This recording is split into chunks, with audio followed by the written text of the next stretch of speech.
welcome back to German Uniform Works. Today's episode we will be showing you a specific uniform that some of you have already guessed correctly in the survey that we have done quite a while ago. And so, without further ado, we shall begin. Just a quick side note, we're really sorry that it has been so delayed and there's been a great lack of videos. We did have many projects planned, but since life has caught up to some of us, we had to put all these aside. At least we were able to work on this, however. Alright, and well, there goes that button. So, when I tried to put the jacket onto the table, I just lost a shoulder board button. So I had to sew that back on. And after having put some weight on the bottom, to where you can't see it of course, the jacket doesn't slide off of the table anymore. Eventually though, I will have to get a bigger table. So here you have it, the first Prussian blue Waffenrock of a German General Staff Officer of the Prussian Army on YouTube. This project took us over an entire year. Almost half of it was for planning, and then the rest was for sewing and making sure that the details were right. You can see on the cuff here, we have the exact details as it should be, taken from a prototype that we had made in Japan, and we had this one made in Great Britain. So quick infos to the jacket itself. As you can see, it's in the rank of a captain. As we mentioned, it is a jacket meant for a General Staff Officer of the Prussian Army specifically. And this example right here is a model made about in the 1880s. There are earlier versions of it, however, they don't really vary except for collar and the way the cuff is built. If you are interested in getting one of these jackets, without the shoulder boards of course, that's another point that we're about to talk about, you can go on to the site that I will link below in the description, where we had this one made. As for the shoulder boards, they are made by a site known as Der Kammerbulle. When insignia is concerned, such as the shoulder boards, agilets, or belts, they are the site to go to. They are also located in Germany, and they are not as expensive as most people would think. They are quite reasonable, they are very friendly, and they can make just about anything that one would need for any Prussian uniform there is. Now let's talk about the accuracy of this reproduction uniform. The first thing we're going to talk about is everything completely correct to the original on this jacket. The cuff insignia, the collar insignia, and of course the shoulder boards. And not to forget, the navy blue, or Prussian blue as you would like to call it, is also very similar and 99% accurate to the original. Now we are going to talk about the inaccuracies of this jacket. Now the first inaccuracy of this jacket is the red color. The reason why it is inaccurate, maybe not necessarily at first glance, is because this red is more of an infantry red that was used by the Prussian Army compared to the shoulder board. That is the correct carmine red. You can now definitely see the difference there. Why was this inaccuracy made? This was due to the fact that it was almost completely impossible to recreate the correct carmine red from scratch.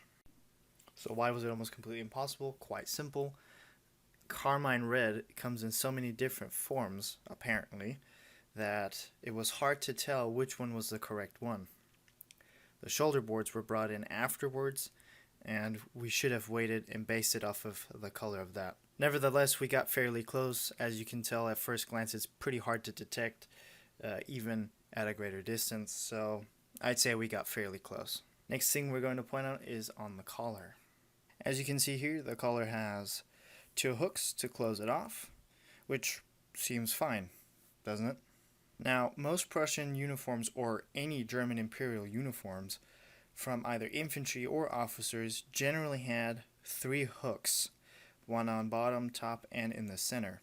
This would also help to close it off even further to where you wouldn't be able to see the hooks, as you can see in most pictures that you might find online. It's a minor error that doesn't necessarily stick out, but it's definitely something for the next project that we're going to work on to avoid. Another minor error that we have is the length of these two pieces. Now, if one goes by the Prussian regulation for officer uniforms, the first or one of the first things you'll come across is that these particular pieces of the jacket have to be, in total, 25 centimeters long.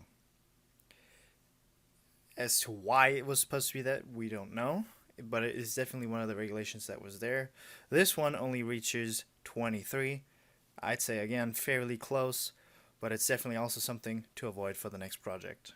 Now, of course, the jacket isn't the only thing that is part of this uniform. We will now also look at the belt, the sword that we just got today, oddly enough, and the trousers. So here we have the brocade belt. In German it is known as Feutbinde. Originally these were used for keeping one's sword by your side, basically tying it off. Officers generally only had these as they were far more qualitative compared to the ones given to the enlisted men. This one specifically, of course, did see action in the field, this version, but generally later on it was used mainly for parades. It's fairly easy to identify it as Prussian, thanks to the big W and the Roman 2 on the bottom, as well as the dark blue color, also navy blue, and the gray lines through silver background. This is a typical Prussian brocade belt used before and partially during World War I. Now this belt system is probably very familiar to most of you that have bought one of these belts before, or at least one type of these. Most German World War II parade belts use this system. They aren't as stiff as this one due to the fact that they're not made of the same material. Quality does vary. You can also tell on the price, of course, as this one was about twice the amount which you would pay for for instance, Wehrmacht officer's parade belt. Now let's talk about the accuracies of this belt. Now, as we have mentioned, all colors on this belt are completely accurate to an original. Even the adjuster is the correct leather shade, I guess you could say, for this type of belt. The gray is accurate completely to an original, the silver as well, and even the stiffness, the thickness of the material is also very accurate to an original. So this is a very faithful reproduction of a Prussian officer's brocade belt. Of course, the belt buckle itself is also quite accurate. We can tell this by the wreath for once. The wreath itself is not shiny, it is more matte compared to reproductions where everything is shiny entirely. Only the center ball that carries Wilhelm's insignia is shiny in the background, and his insignia is matte as well, with the typical W, the Roman numerals, and of course the Prussian crown. As for the back, this is where it gets really interesting because that is one of the finer details you get in a reproduction item, and that is the way the insignia is pinned. Now the reason why this is important is because it's a detail that most companies that do reproduce these don't pay attention to. In fact, most of them just use rivets to attach these or even solder them on. Just like an original, there were 3 holes placed to attach the W, Wilhelm's insignia, and all you really had to do is just push it through and bend over the little pins. That's all that's holding it. So definitely 100% accurate to an original. Now as for inaccuracies, there are none, because we have bought this belt from the same company that made our shoulder boards, which once again was Der Kammerbulle. I will put a link in the description below. So yeah, that was the brocade belt of a Prussian officer, and we shall now move on to the trousers. So here we have the typical breeches for a staff officer of that rank that will be worn to the field. Now, if you thought to yourself, why does he have the general's insignia, it is actually quite simple. So as a means to identify general staff officers even better on the field, as well as overall, the Prussian Regulation for officers, specifically staff officers, has stated that they are to wear the same insignia on their breeches as the generals themselves. This actually accounts as well for the War Ministry. However, the War Ministry did wear a bit of a different insignia on the jacket, which we'll get to in a moment. As for the details on these breeches specifically, they are 99% accurate to an original because of the following. Now, there are no belt loops to where you can wear a belt. These pants were only worn with regular braces. Just a quick note on the buttons. Generally, they were not made out of plastic or any other type of lighter material. Usually, they were made out of metal. As for the back, we have our two buttons for the braces, one back pocket, and an adjuster to tighten up the breeches a little more. It does give a little leeway for adjusting any size. Now we're going to talk about all accuracies of this particular piece. To start with, we can start right here on the back, is the back pocket, how it's made. There was no flap or any other type of opening except for the button that retains just the upper piece to close it off. And it was fairly well hidden to where you could really only fit papers in there, so nothing specific. The second accurate piece on these breeches is the adjuster. The shape, the buckle itself, or the adjuster, and the way it is attached is completely accurate to an original that was discovered through a book of ours. So it was fairly easy to discover, and we're lucky enough to have discovered it, or else we would have left this detail out. As already mentioned, of course, no belt loops. This is also completely accurate to an original. It only uses braces. The buttons, however, are, well, one could use different ones. As for the sides, we do have a side pocket, which is hidden right behind the center piping, so it doesn't become too obvious. Very well hidden, also taken from the example of the general's breeches that we have discovered in one of our books. And of course, last but not least, the bottom of the breeches. Here you can button it up. Once you actually put them on, you button this down to close it off. It closes right around the upper ankle or right before the ankle. And then to keep these in your boots, you have these loops.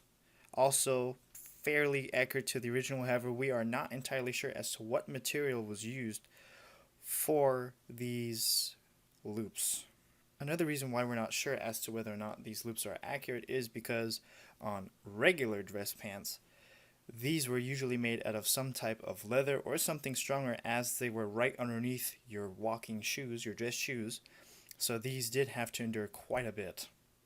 But since these are fairly hidden, I'd say for reenactment and for collection purposes either way, this is fairly accurate. As for one more detail, the fly, of course, is only buttoned down, just like an original. There's not much to it, fairly straightforward, so nothing specific to really mention there. Now, as for its inaccuracies, there is one inaccuracy, and that is once again the color. We mentioned earlier as to why we couldn't find the right color. It is what it is, I suppose, now. But definitely in the future, also as mentioned, we will try to adjust this, perhaps, or since it's so minor, we might leave it out. Other than that, this particular pair of breeches does not hold any other inaccuracies. So, once again, fairly well done, I'd say. Now we'll get to the second to last piece of this uniform, which is going to be the sword. So here you have it. This is the Prussian officer's sword, specifically for the infantry. Now this is a sword pattern M1886, and the way you can tell is simply by this particular piece, since this does fold and is no longer completely connected to the hilt guard itself. Quick note, if I do say anything wrong, do correct me in the comments below. I'm always willing to learn new terminology.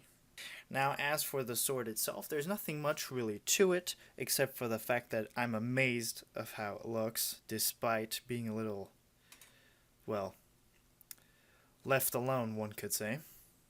One thing that does bother me is that this blade isn't the original blade that belonged to this sword. And the way you can tell is that, for one, this blade was made in Solingen, and it has the engravings zur Erinnerung an meine Dienstzeit, which indicates that this was a gift to someone that retired from the army or pretty much had this only as a wall hanger. It is a bit disappointing, however, we are actually going to attempt to fix it.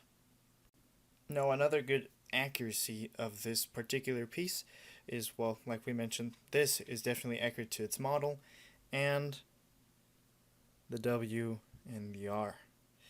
Also along with the Roman numeral and the crown.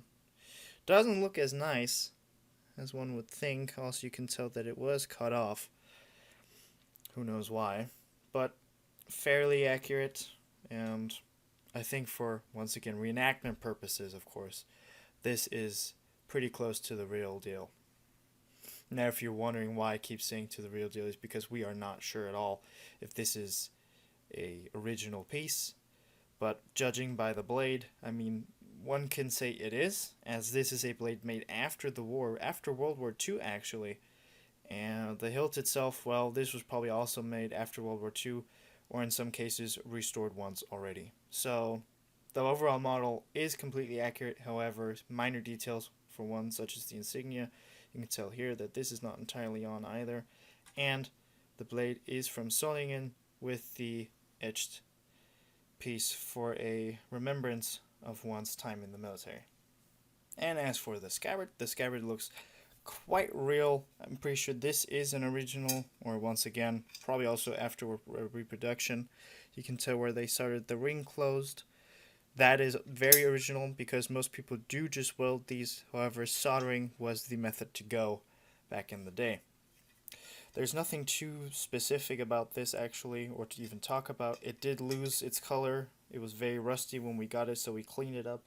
And by the time we were done cleaning, it about lost all of its black paint, except for on the bottom a little, as this was, well oiled, one could say.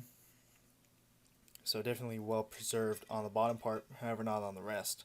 Also, the internals of the scabbard are very rusty, which we are going to attempt to clean up and perhaps give it back its original color as well.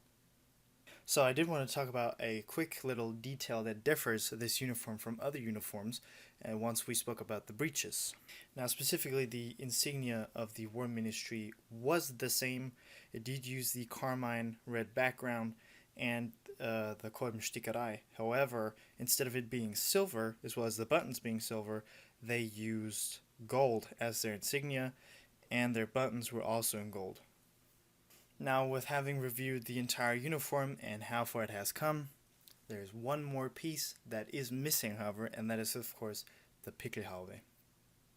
The reason why the Pickelhaube is still missing is, for one, financial, and for the other, that we haven't really found one yet that is willing to produce it in time.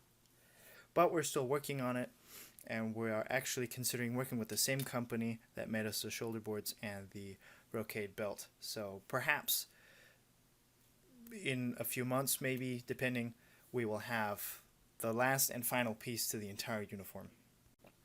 So thank you again once for watching, and thank you for your patience. We're really sorry that it has taken so long. I do hope that this was informative, and I was quite excited to show you all of this on YouTube for the first time. No one has ever made the effort to, for one, make a uniform like this from scratch, on only books and images, and then actually review it on YouTube. This is definitely a huge plus for anybody that wants to do Prussian reenacting. Of course, this is a very specific one since it is for a Prussian staff officer. However, we intend to make different ones, also from the same basis off of this, for the different departments and the different branches of the military. Thank you once again for watching. Many thanks for your patience, and if there's any questions or suggestions, do leave a comment below. And who knows, maybe we'll have another Prussian uniform fairly soon or fairly late. In the meantime, we will definitely try to do far more little things, such as the metal bar mounting, as people have suggested it, and maybe another World War II uniform. This was German Uniform Works with another historical piece. Until next time.